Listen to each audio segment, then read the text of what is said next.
Hello again, 102. In this video of chapter 27, we will explain the motivation for deepening the involvement in Vietnam and begin to assess the efforts to preserve non-communist South Vietnam. And in foreign affairs, Lyndon Johnson was, like Woodrow Wilson, a novice. And again, like Wilson, his presidency would become victim of his crusading idealism abroad.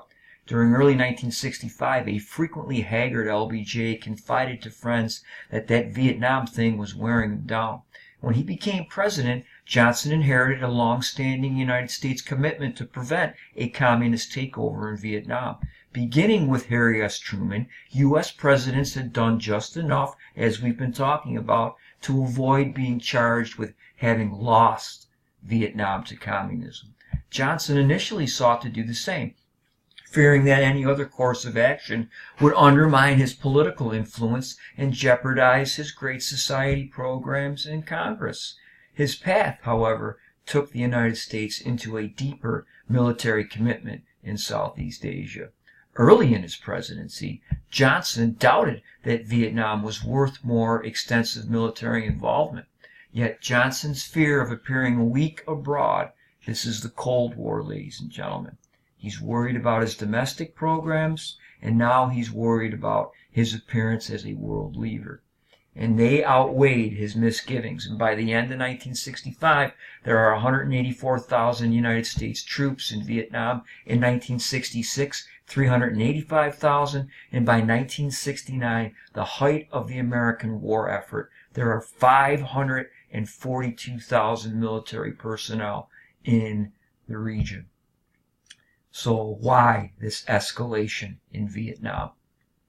On August the 7th, 1964, on that day, President Johnson told a national television audience that on August 2nd and 4th, North Vietnamese torpedo boats had attacked two destroyers, the USS Maddox and the USS C. Turner Joy, in the Gulf of Tonkin off the coast of North Vietnam. Johnson's description of naked aggression on the high seas was later shown to be false and misleading. The U.S. ships had actually fired first. They had been supporting South Vietnamese attacks against two North Vietnamese islands, attacks planned by American advisors.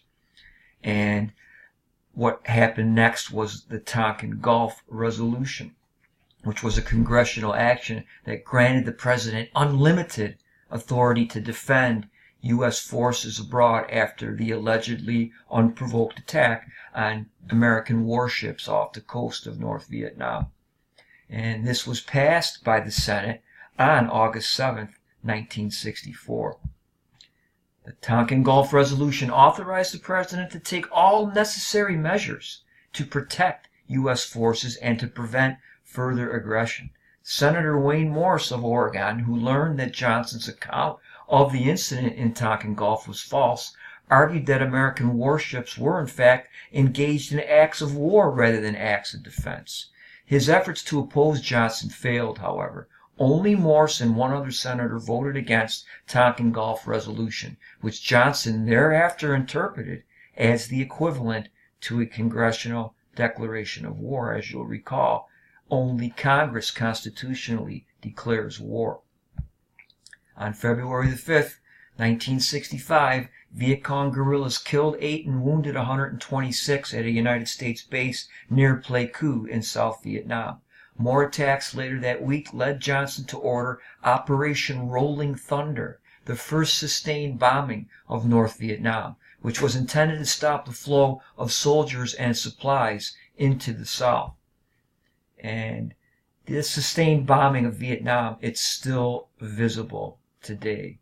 These huge craters. They dropped more ordnance on North Vietnam than in the whole Second World War combined. In March 1965, the new United States commander in Vietnam, General William C. Westmoreland, greeted the first American combat troops in Vietnam. And by the summer, U.S. forces were engaged in search and destroy operations against Viet Cong guerrillas throughout South Vietnam. It was a frustrating war for the Americans. The Viet Cong, made up of both men and women, wore no uniforms and dissolved by day into the villages, hiding among Vietnamese civilians. Their elusiveness exasperated American soldiers, most of whom were not trained for such unconventional warfare in dense jungles and intense heat and humidity. And who is the enemy? So what is the context for this policy and the escalation? It was containing communism, as we've been talking about. President Johnson's decision to Americanize the Vietnam War, so mistaken in retrospect, was consistent with the foreign policy principles pursued by all presidents after the Second World War. Military intervention was thus the logical culmination of the assumptions that had long been shared by the foreign policy establishment and the leaders of both political parties. At the same time, Johnson and his advisors believed that the military efforts in Vietnam must not reach levels that would cause the Chinese or Soviets to become involved, which meant, in effect, that a military victory was never possible. Unbelievable.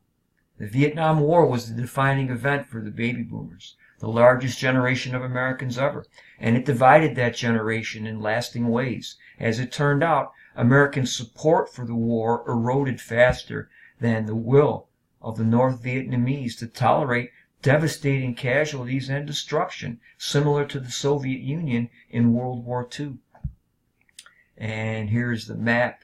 And they would attempt to bomb these places in North Vietnam, and the Ho Chi Minh Trail was used through Laos, which was allegedly neutral, and that was how they infiltrated into the South and brought supplies down. And we will talk about the Tet Offensive in a moment. By 1967, there's mounting opposition to the Vietnam War. Nightly television accounts of the fighting. Vietnam was the first war to receive extended television coverage, and hence was dubbed the Living Room War. Again, it's got a similar influence on events, just as it did the Civil Rights Movement.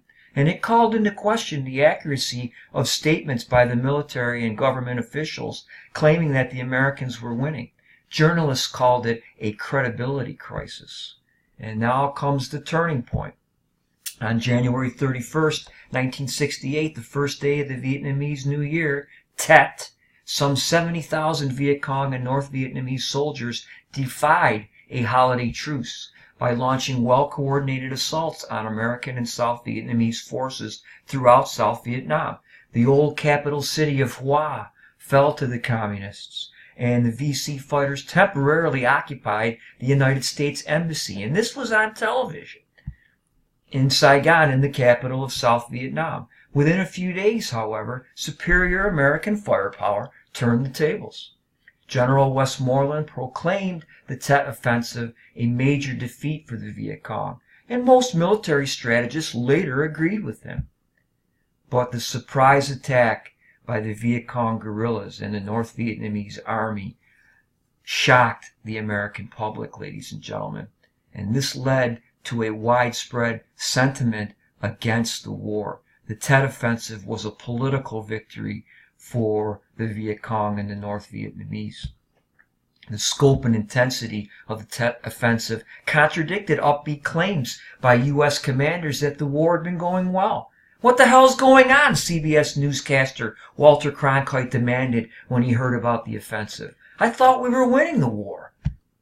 And by 1967, the United States was spending some $2 billion each month in Vietnam, about $322,000 for every VC killed. Anti-poverty programs at home received only $53 a person. And as Martin Luther King Jr. pointed out, the bombs in Vietnam exploded home. They destroy the hopes and possibilities for a decent America. And President Johnson, under constant assault by critics of Johnson's war, grew increasingly embittered and isolated and exhausted. He suffered from depression and bouts of paranoia as he realized that the Vietnam War, that bitch of a war, was undermining his Great Society programs and threatening his reelection. And Johnson lowers his head in disappointment as he listens to a commander's report from Vietnam in 1968. And that leads into the last question, the presidential election of 1968, and the issues that will propel Richard Nixon to victory.